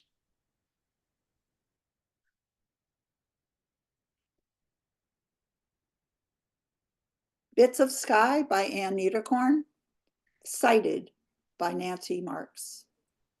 And I think, Linda, you were going to read this? Sure. I see a blushy pink and yellow marigold sky that sets up shop just after sunset, a brick bridge that leads me to a flight of cool, seasoned Kentucky bluegrass, a frond of fern whose name is too technical to know, yet I feel its sway, and the blue of your eyes that takes me beyond my imagination. And next is 20, Elena Stone and Sandra Kohler.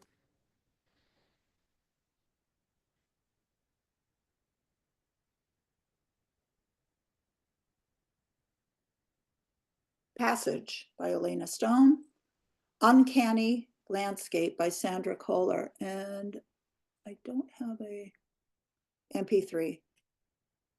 Holly? Uncanny landscape. The break between earth and sky gives it away. Who tormented those blue figures moving through it for years? How did the jaundiced yellow python escape into the foreground? How did it manage to abandon its twin in the distant sky? The symmetry of these images reveals the nature of nature, not nurture, but the cruel mimicry of a world stripped of the shallow illusions of hope. And next is 26, Sharon Armour and Ed Morneau. Okay, it's called Mediatek Mandala by Sharon Armour, and Mandala by Edward Morneau. Pretty long. Linda? Sure. Okay. Mr. Terrio, oh, sorry. The title of the poem? Oh, Mandala, sorry. Mr. Terrio would cut my father's hair, give me a whiffle, and put the clippings in a bag for me to take home.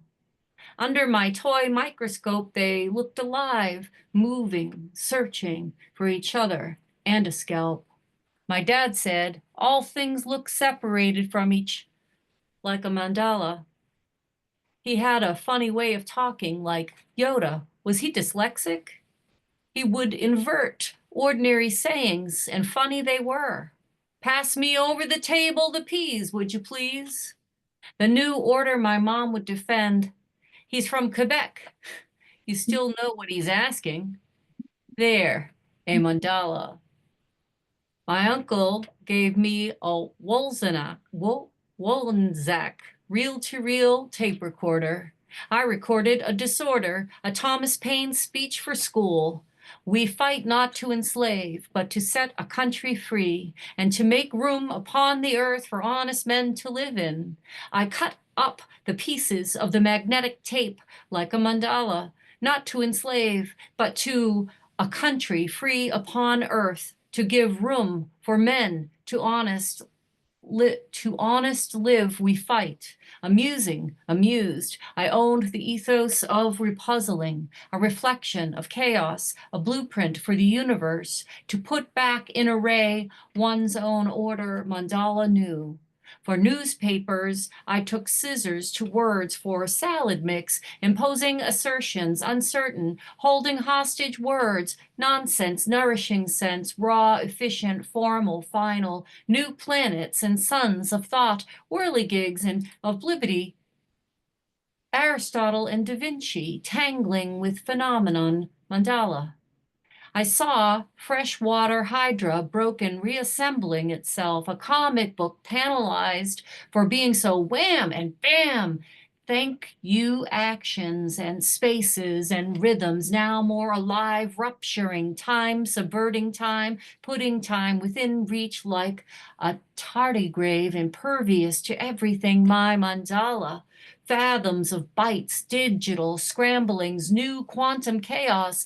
What maybe God saw when it first woke and knocked over eternity, scattering it into being, nothing and everything, the mandala, a star, the vicinity of infinity, closer, the very idea we belong to it, and made me thankful for the mess of everything.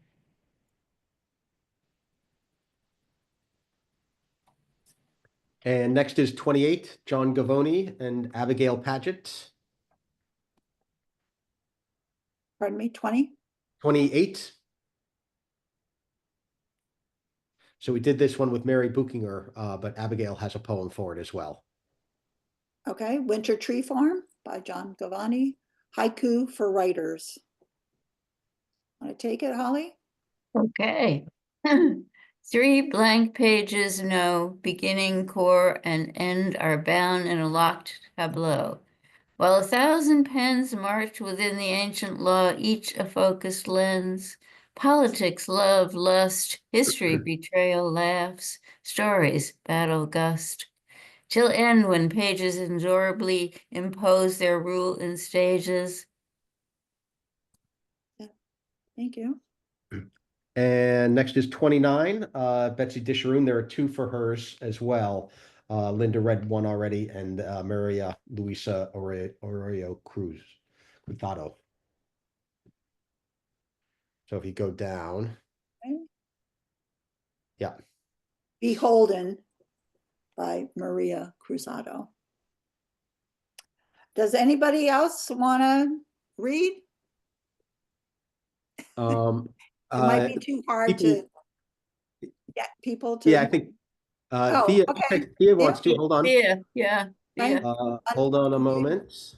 I'm just going to let people can unmute themselves at this point. So go right ahead, Thea. Beholden. Behold the cobalt blue, stitched cursive, ahimsa silk, curved letters spun from worms living their journey to silk moths. Will we too live past the giving of ourselves for someone else's harvest? Behold the secret knots of pomegranate red. These are not Persephone's seeds. Will you, women, eat them to become fertile? Or will you, men and women, steep the rind in tea to bar life from becoming?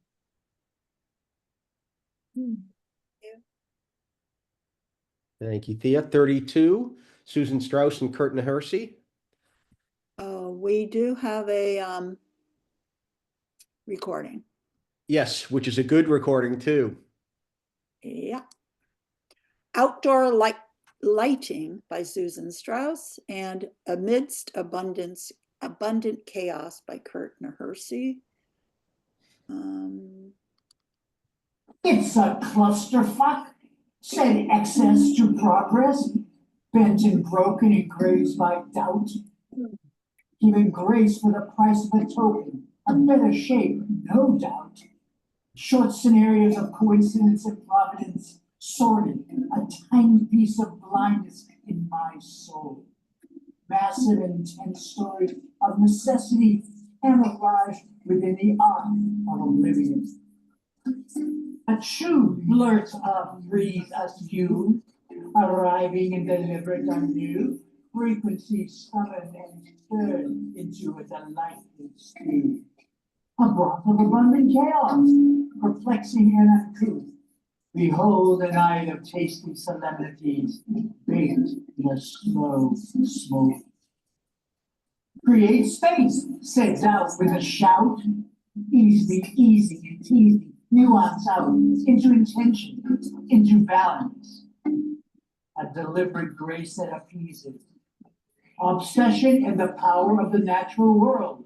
A linear modern man hurricane blues that blows hot and cold and loose. A predator feast of a million years where quicksand says, time's up. Walk around, offers the world. Back in the day, there would be swirl, taking my mind out for a whirl. Vape it, shape it, tape it, inhale it before chaos escapes it. in night boats that pass through the stars. Behold the splendid view, a giddy levitation, another space dreamer visualizing elation, abundance amidst innocence. Who's the man gonna weaken the nation?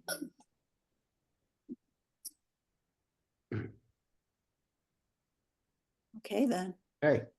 37, Elena Stone and Maria Luisa Arroyo Cruzado. 37. Sure. Oh, yeah.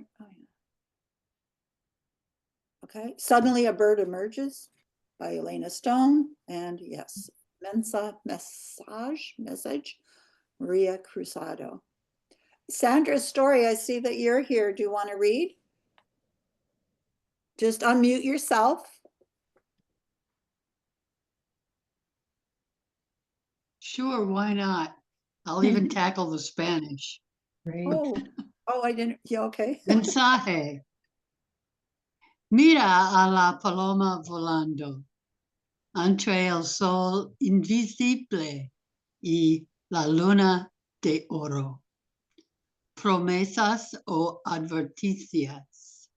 Message. See the dove flying between the invisible sun and the golden moon. Promises or warnings. Thank you.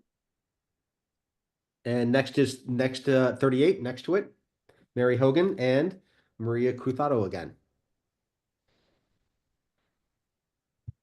Okay. And the piece sold too. Yay! Yes. This is called Autumn by Mary Hogan. My First Self-Portrait by Marisa Louisa. Does anybody else want to volunteer to read? Just speak up. If not, Thea, I think you can unmute yourself, Thea. Okay. My first self-portrait. See, but don't touch, how I grow new branches to blossom in this incognito life, hundreds of miles away from the short-lived life I led in Nevada, from the 22 years of giving away roots of myself in Massachusetts so that others could grow. I have given enough. See the veins in my gold and copper and cerulean leaves. They are impenetrable and pulse with the lifeblood of many, but not all, my ancestors. I call on some to renew their sacred contracts with me, still among the living, still writing, still drawing, still taking photographs, still being conduit for our constellations of memories. For ancestors made mad by their traumas, I burn white candles to light their passage by me, not through me. And I wear my bronze mask, this one, here, with mirror eyes that reflect and deflect harm. thank you. And next to it, 38, Mary Hogan and Maria Cruzado again. Sorry, we just did that one. So 39, Mary Harmon and Adrian Ramirez. Apologies. Whale by Mary Harmon and Toluqua. I don't know if that's how you pronounce it. Adrian Ramirez. Linda, do you want to read this? Sure.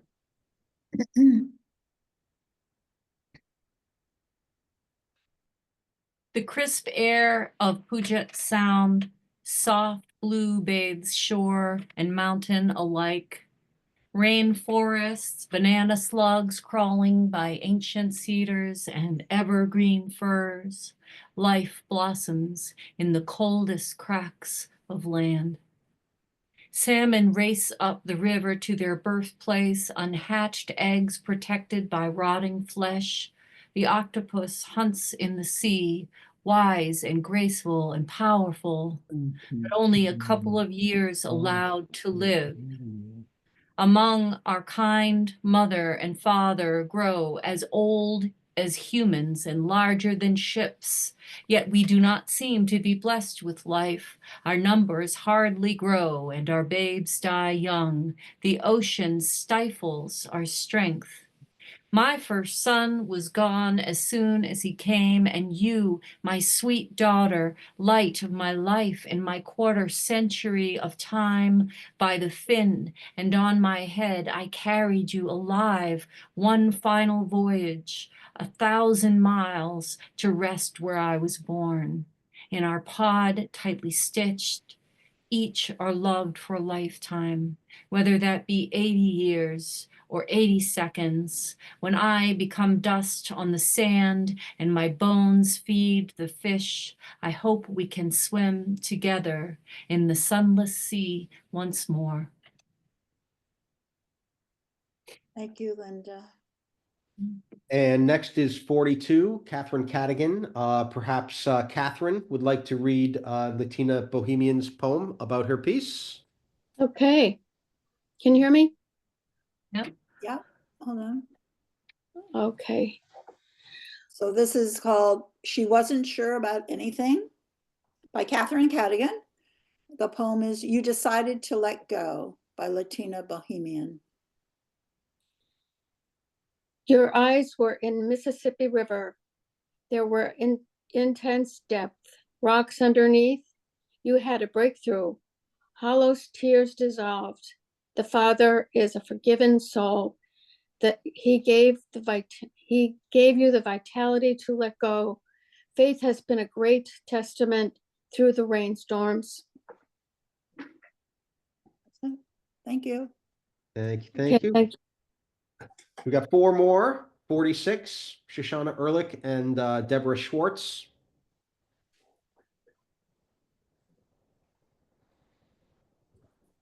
Called House Guests by Shoshana Ehrlich and Soup of the Night by Deborah Schwartz. Does anybody else want to read? I'll read. Okay. Can you hear me? Yep. When my tongue is dry, I go to the well and drink up the soup of the night. When I drink the soup of night, I have right night inside me. Now night is everywhere. The closet that I approach is my own, full of both warming and flimsy clothes. My grandmother's coat is the warmest because the silk lining is full of stars. On top of the coat, I wrap a blanket of soft brown wool, a gift from the trees. Which trees? The pines that have been brought inside to help us as we wonder what is becoming of the world. What is becoming of the world? When I wear a red pashmina over my grandmother's coat, I pulse at the same rate as other people in the sun. Where is the sun? She's in the sky. She's not a victim, and neither am I. Sorry. When my niece was born, she looked like a gerbil. I held her in my hand, and she became my first lucky star. Tonight, my niece's girlfriend asked me to drive her home, where then she'll have to wait for days alone. I want to help, but I am here in my night without a car or keys to a car. Here are the keys to the car in my grandmother's coat. But where is the car? The car's parked under the pines with their lyrics of life and snow and their lyrics of the newborn.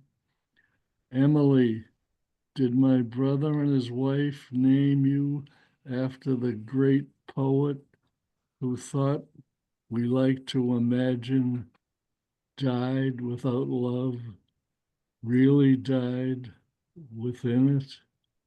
Emily, you have grown to a beautiful woman who wears very little clothing and has a sharp mind meant only for very young, sharp people. Though I will always love and understand your mind, what with my mind seem like a sieve, one porous enough to peer down edges. The sea does this to the rocks, and the sky does this with her shells. Thank you, Paul. Okay, 2 more. Three more. Next up is yours, 47, Sasha. 47, 48, and 49. 47. Why don't we read the other ones first? Sure. 48. 48. Yeah. Okay. Young Worker, Cuba by Barbara Trachtenberg, and Earth Tones by Michael Ball. I Linda, can do that one, Sasha. Okay. Great. Earth Tones. Michael. She just sits there with her face hanging out, as my mother would say of the overt. Work 48 is subtle yet blatant. The woman's portrait is larger than life at 16 by 20 on canvas, which intensifies the interaction. Her skin, clothing, and background are earth tones, tans, brown, orange, and green, plant and soil colors. Those choices add natural vibrancy. The woman who stares from the wall at us neither accuses nor threatens viewers. Rather, her full lips almost speak to us. Her portrait is barely short of living. She of number 48 does appear ready to talk, move, at least to blink. This work is just short of animation. No animal nor machines add tension, yet her vivid eyes imply her movement. Subtle in both themes and color choices, this portrait fairly calls to passers-by, suspended, yet her face is hanging out. Thank you. Right. And So 49. Yep. Can I read this one? Sure. 3 portraits, Nozella Chu, Mildred, Ophelia. One of which sold. The top one sold. It's the poem is called 2025 by Maria Luisa Cruzado. 56 minutes into this new year, we sisters in our 80s still know the pandemic, this man-made thing, is not over. We have survived worse.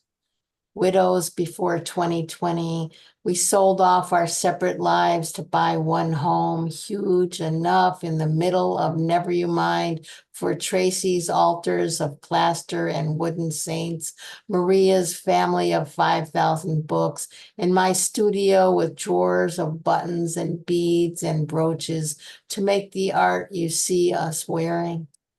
You see, 2025 is not about making resolutions. We're too old for that, but we're not too old to reclaim the beauty of our ageless spirits in these bodies that still hold us up and together, one photo frame at a time.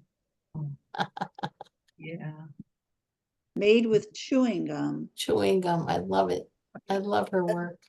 So the other one is Last but not least is yours, Sasha, and Matthew Henry. okay.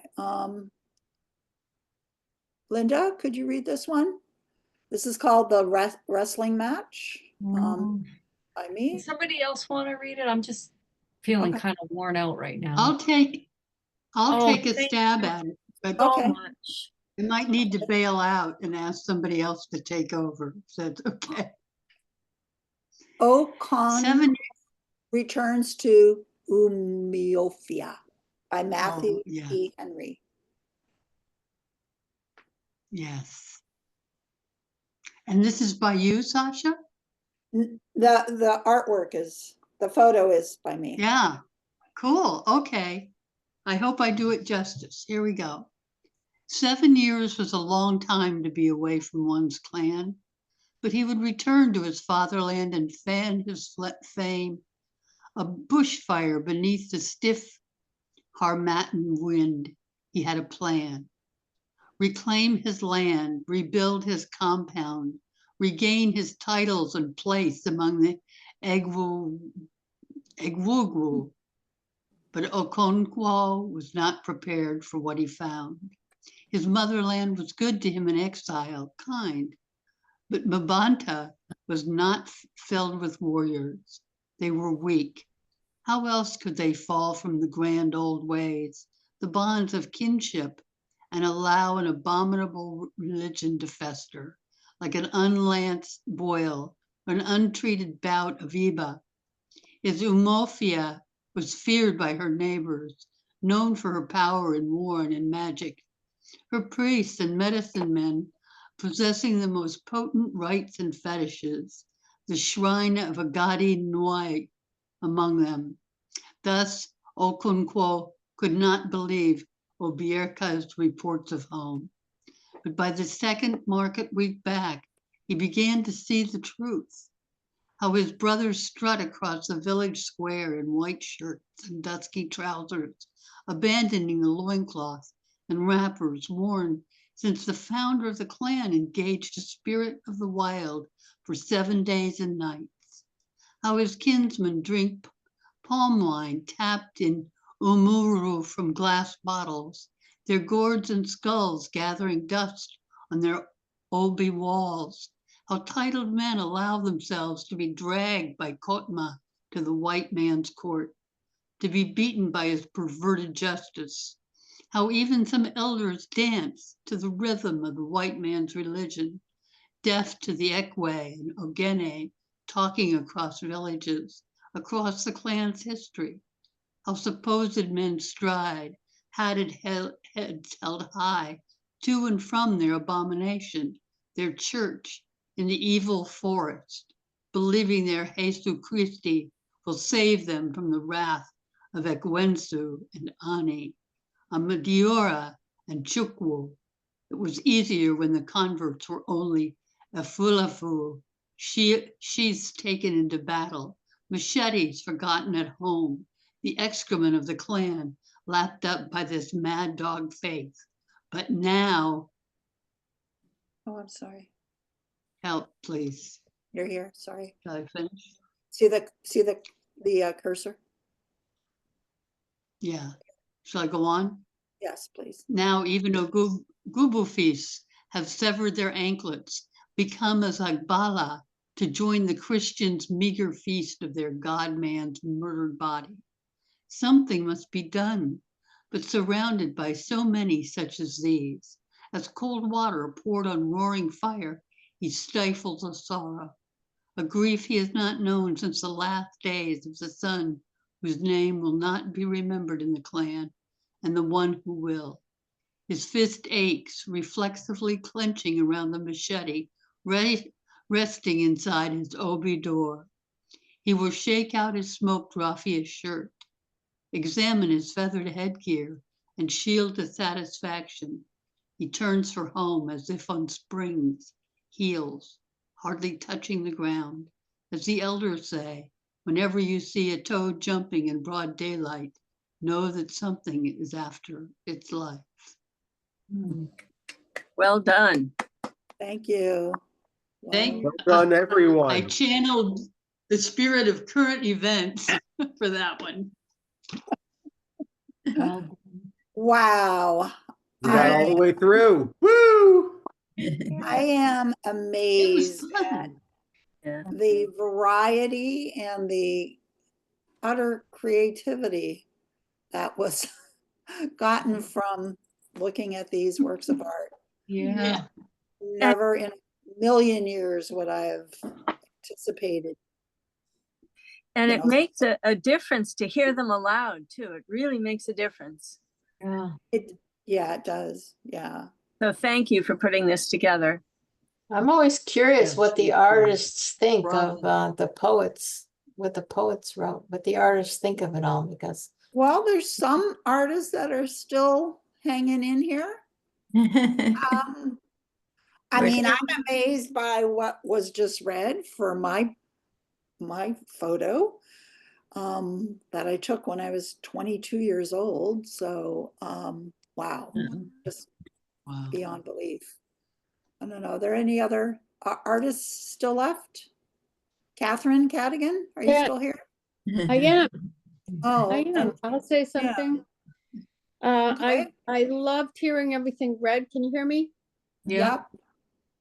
So I might have to cut out because my battery just said it was low, but Okay. it was really a great experience to hear these words read, the images, because it made it so much more concrete for me. I just loved it, especially hearing the poets themselves read the words. Mhm. So I enjoyed it. Yeah. We did have a couple more, MP3s that we could have done, but I think it was a lot better to hear the poets as they were here reading live, rather than just their their MP3s. But yeah, wow. And to think that, I mean, it was literally choice by elimination. So it's not necessarily the number one choice of the poet to pick the work. And I mean, obviously enough poets stuck with it to make this happen. I have a question, Sasha, if you can still Yep. hear me. Yep. How do we get a hold of the recording of this? I will post it on our website tomorrow. So Oh, it'll be I mean, on no rush, yeah. it'll be on the exhibits page. Okay, thanks. Okay. I just want to thank Sasha for all the work because she really kind of managed to put all these pieces together. There were so many moving parts to this production, and somehow Eric and Sasha and Linda was a big help to, manage to get all that to work. And yeah, it was a good experience. It was a great experience, and I just loved hearing all the work that people read. And seeing, especially I loved it when we just saw the image and then heard the words. So you could really focus on the image and I appreciated that. I yeah. should have asked earlier on. Well, we didn't But know. Yeah. it didn't occur to me actually Yeah. There was a one little while comment. into it, but There was one comment saying that they appreciated seeing the words there so they could read along. So oh, okay. People do, yeah. different strokes for different folks. Yeah. but I love the focus on the picture. I mean, I always like it when the words are there, but this was special because it's really good to just be looking at the picture while you're hearing the words. I think that was very effective. I loved it. Yeah. Well, that made me more aware of how astonishing the poem was, Yeah. because I'm like, where are these thoughts coming from? Yeah. From the work. picture. It was just so imaginative. It was beyond belief. Don't worry. We feel the same way as we're looking at art and thinking about, words for this amazing piece of art, It's very stimulating. Yeah. Well, thank I you. thought a lot of the visual art is really incredibly good, as well as the poetry. Do you Quite a think variety. do you think you'll do this again?